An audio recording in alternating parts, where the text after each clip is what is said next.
ও তো আমাদের ইনসাল্ট করছে। এটা ওয়ান সাইড মিরর, মনীষ আমাদের দেখতে পাচ্ছে না।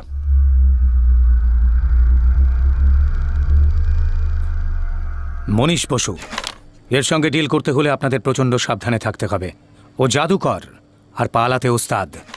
এমন কোনো তালা নেই যেটা ও ভাঙতে পারে না, এমন কোনো গারদ নেই যা ওকে আটকে রাখতে পারে। কিছুদিন আগেও ও ম্যাজিক খেলা দেখাতো, কিন্তু পরে ও এই জাদুবিদ্যার দৌলতে এই শহরের কালো টাকার পুঁজিবাদীদের লুটতে শুরু করে। আপনারা সবাই নিশ্চয়ই জানেন, কিছুদিন আগে নাইট ক্লাব শুট আউটে দুজন মারা গিয়েছিলেন, যার পেছনে মিনিস্টারের ছেলের হাত ছিল। ওকে বাঁচানোর জন্য ওয়াচম্যানের ছেলেকে ফাঁসিয়ে দেওয়া হয়, আর ঘটনাস্থলে পাওয়া হাতিয়ারটা পুলিশ এভিডেন্স রুমেই রাখা হয়।